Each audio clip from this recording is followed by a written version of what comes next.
Hi there, my name is James Lee. Welcome to my channel 5149, where I talk business, politics, and society. Today I want to talk about working in America.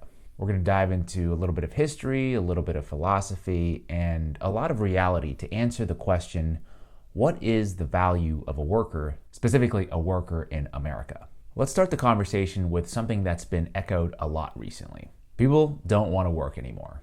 And it's because the pandemic unemployment insurance bonus, previously $600 a week under the CARES Act in 2020, and now $300 a week under the American Rescue Plan Act, has given people too much money, so they are choosing to stay home instead of going to work. And absolutely, there is some truth to that. According to 538, in 7 of the top 10 most common jobs in America, unemployment benefits under the CARES Act exceeded potential lost earnings based on what the average worker made in that industry.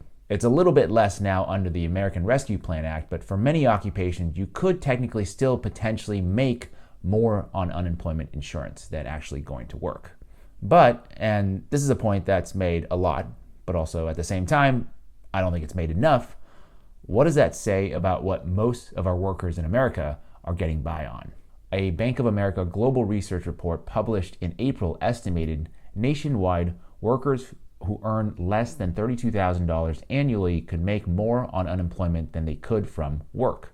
For context, that's roughly half the median income in the United States, according to the US Census Bureau, and not enough to afford a home in any of our 50 states. Maybe that's a problem we should look at. But no, instead, what I observe as the main concern of businesses and politicians is, how can we get our cogs back into the machines in the cheapest way possible? Maybe they don't say that part out loud, but that's really what it's all about. And it's been that way for much of history, starting with the abolition of slavery. In Britain with the passage of the Slavery Abolition Act in 1833, and in the US with the ratification of the 13th Amendment of the Constitution.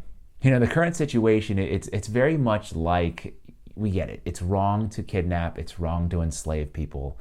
But what are we supposed to do now that we can't just force people into labor? No, but really though, asking for a friend.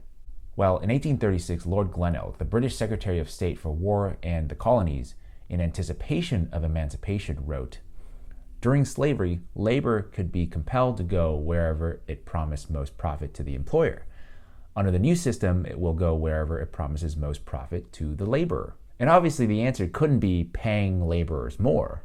Instead, Glenelg explained, it would be necessary to prevent the former slaves from obtaining any land they could work themselves by fixing such a price upon crown lands as may place them out of reach of persons without capital. Wow. Does that sound kind of familiar to the 63% of Americans currently living paycheck to paycheck? Sure, you work under the guise of free labor, but in reality, you work for the sole purpose of preserving a capitalist institution that relies heavily upon human exploitation to quote-unquote create value. That to me sums up what it's like for most people working in America.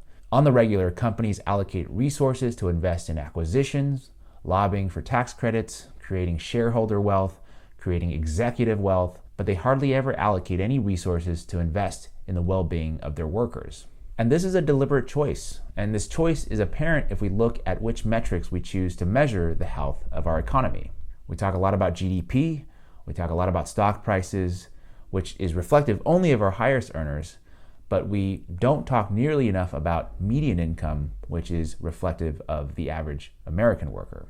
A lot of us have been brainwashed by failed economic theories and unproven social psychology.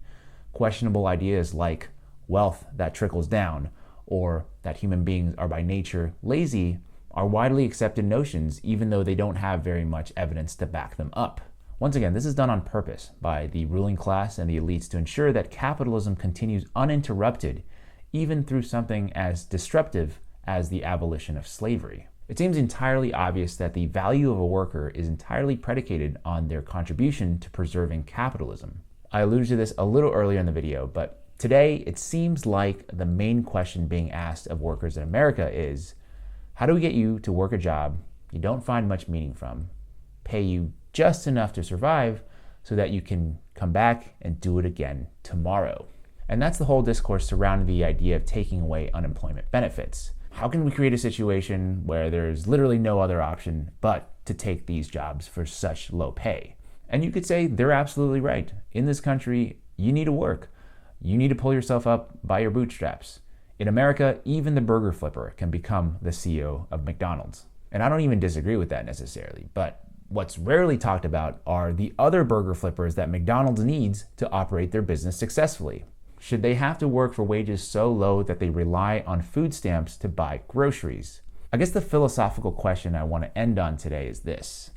If the work of this person is essential for the operation of the business they work for, shouldn't that person be able to make a living doing that work? I know a lot of people out there are going to be like, no way, working at McDonald's is not a career. But to me, if my work is essential to the operation and the survival and the success of the company I work for, and in this case, there is no McDonald's hamburger without the person flipping the burger, I should be able to make a living off of doing that. And really, it should be the bare minimum value of a worker in a country as wealthy as the United States. Thank you so much for watching. Let me know what you think the value of a worker in America is. Speaking of work, if you enjoyed my work, please take a second to like this video, share it, and if you feel compelled to do so, please subscribe so I can keep making more videos in the future. As always, I want to thank you for your time, and I'll see you next week.